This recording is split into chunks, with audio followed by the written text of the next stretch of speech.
Before Donald Trump came to power, the presidential campaign he ran is very anti-establishment, anti-elite, and anti-globalization. As the biggest beneficiary of globalization, China definitely became the target of Donald Trump's campaign. So during his campaign, he is also very anti-China. For Donald Trump and his supporters, many American jobs has been stolen by the Chinese. So they really want this job back. So Donald Trump always said he will start a trade war with China, and he will make a deal with China to have all these American jobs back to the American workers. When Trump came to power, when he really became the president, he doesn't have many policy men to employ to help him to make his foreign policy. So he hired someone, not the traditional Republicans. Some of them are new hands. And many of them who are also very anti-China, such as Matt Pottinger, Randy Shriver, and Miles Yu. They are anti-China not because of they are anti-globalization. They are anti-China because they know China very well, because they know what Xi Jinping has done to China during the last 10 years. And they know now China is a threat to the United States as well as to the American-led liberal international order. So they decided to make use of the kind of mood, the anti-China mood in the United States to have a policy reset toward China. So after Trump came to power, the first time he has a trip to East Asia is to attend the APEC annual meeting in Vietnam, and that is in 2017, November of 2017. In that annual meeting, Trump proposed the so-called free and open Indo-Pacific. Actually, this concept is not from the United States. It is first introduced in 2006 by the Japanese Prime Minister Abe. During his visit to India, he first talked about the so-called free and open Indo-Pacific. And later, in year 2017, the Trump administration announced their national security strategy. The national security strategy is a tradition for the president to have his own national security strategy. Whenever there is a new president inaugurated, they have to have their own national security strategy to announce within a year. And in that national security strategy, the Trump administration started to see China as the primary strategical competitor for the United States. That is really a turning point, because since the late 1970s, when the United States started its engagement policy toward China, they always think China is a partner, but nowadays they think they are a strategical competitor.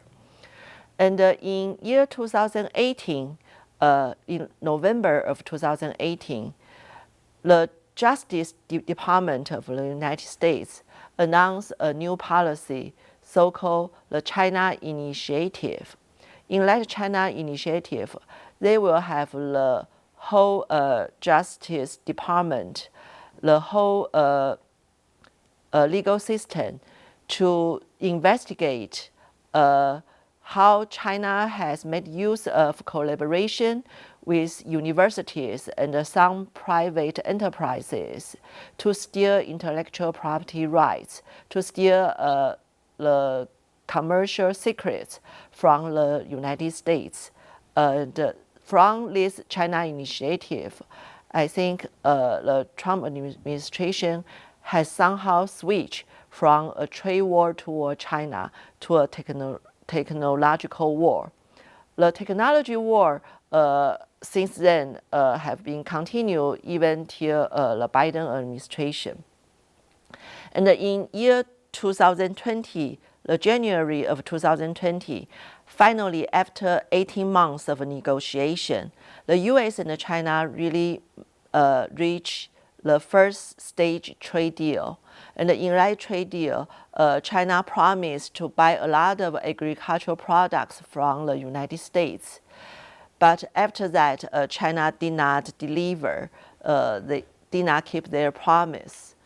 And in year 2020, what's really even more important is the outbreak of the COVID-19 pandemic.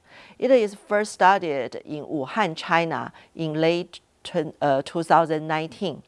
And in early 2020, it hit Europe first and then the United States. A lot of jobs and life have been lost because of the pandemic. And because of this kind of a catastrophic situation, Trump did not get re-elected in November for his second term. And during the time, I think many countries have become, their public opinion toward China has become very unfavorable. And what makes it even worse is how the Chinese government has responded.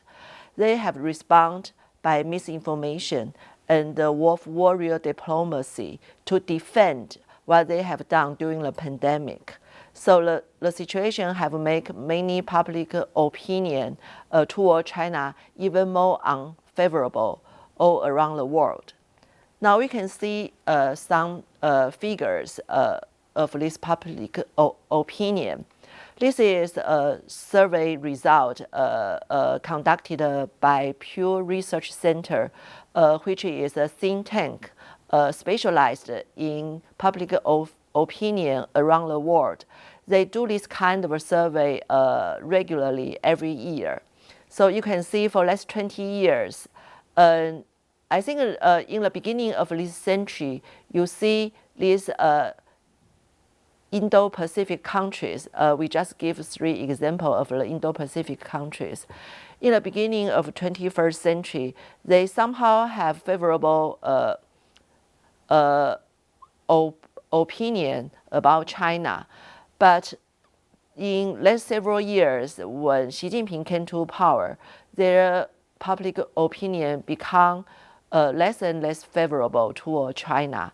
And during the pandemic, the unfavorable have reached very high. In South Korea, Japan, and Australia, you can see more than 80%, even close to 90% of the public opinion have a very unfavorable attitude toward China. And in the Western countries, in this chart, we see selected countries from North America and Europe. You see the trend are very similar to what happened in the countries in Indo-Pacific. You can see people also have quite unfavorable attitude toward China during the pandemic. So that's because of Xi Jinping have done during the years, and also of their response to the pandemic. Yeah, that's Trump administration's response to the Change China.